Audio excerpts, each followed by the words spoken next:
Assalamualaikum warahmatullahi wabarakatuh. Perkenalkan, nama saya Lara Ivona, MPM 18 1063 10 21 dari Universitas Singapura Bangsa Karawang. Di video kali ini saya ingin menjelaskan tentang audit SDM fungsi rekrutmen. Silahkan menonton videonya. Pengertian audit fungsi rekrutmen yaitu proses menentukan dan menarik pelamar yang mampu bekerja dalam suatu perusahaan. Jadi, proses rekrutmen dimulai ketika para pelamar dicari dan berakhir ketika lamaran mereka diserahkan. Tujuan rekrutmen: yang pertama, untuk memikat sebagian besar pelamar kerja sehingga organisasi akan mempunyai kesempatan yang lebih besar untuk melakukan pemilihan terhadap calon-calon pekerja yang dianggap memenuhi standar kualifikasi organisasi. 2. Tujuan pasca pengangkatan adalah penghasilan karyawan-karyawan yang merupakan pelaksana-pelaksana yang baik dan akan tetap bersama dengan perusahaan sampai jangka waktu yang telah ditentukan. 3. Meningkatkan citra umum organisasi, sehingga para pelamar yang gagal mempunyai kesan-kesan positif terhadap organisasi ataupun perusahaan.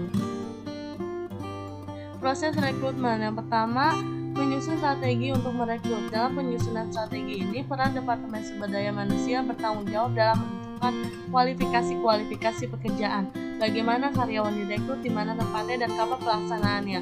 2. Pencarian pelamar kerja. Banyak atau sedikitnya pelamar dipengaruhi oleh usaha dari pihak perekrut untuk menginformasikan lowongan. Salah satu caranya adalah dengan membina hubungan yang baik dengan sekolah-sekolah atau universitas-universitas. Ketiga, penyaringan atau penyisihan pelamar kerja yang tidak cocok. Di dalam proses ini memerlukan perhatian besar, khususnya untuk membendung diskualifikasi karena alasan yang tidak tepat. Keempat, pembuatan kumpulan pelamar. Kelompok pelamar yang sudah disaring merupakan kumpulan individu-individu yang telah sesuai dengan kriteria yang ditetapkan oleh perekrut yang merupakan kandidat yang layak untuk posisi yang dibutuhkan. Di sini terdapat contoh kasus rekrutmen di PT Metalindo Wahana Putra. Yang pertama, ada kondisi perusahaan. Kebijakan rekrutmen pada perusahaan Metalindo Wahana Putra telah didokumentasikan walaupun hanya sederhana. Perusahaan melakukan rekrutmen saat kekurangan karyawan. Karyawan direkrut dari orang-orang yang melamar di perusahaan. Rekrutmen telah menginformasikan persyaratan yang harus dipenuhi sesuai dengan kebutuhan perusahaan. Rekrutmen calon karyawan diambil dari siku pelamar yang paling mendekati kriteria pekerjaan yang dibutuhkan, namun belum semua memanfaatkan sumber tenaga kerja yang tepat.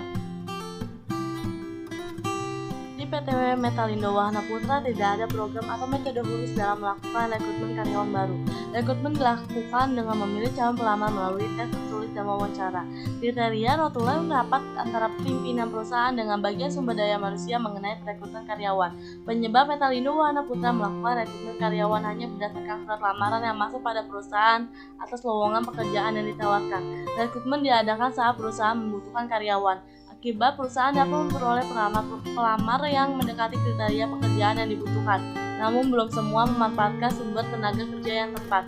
Rekomendasi PT Metalindo Wahana Putra sebaiknya tetap melakukan evaluasi terhadap proses dan hasil rekrutmen yang telah dilakukan secara berkala, sehingga perusahaan dapat terus mengkontrol setiap kegiatan rekrutmen yang berjalan dengan baik dan melakukan pekerjaan setiap waktu. Video dari saya, kurang lebihnya mohon maaf. Terima kasih telah menonton. Wassalamualaikum warahmatullahi wabarakatuh.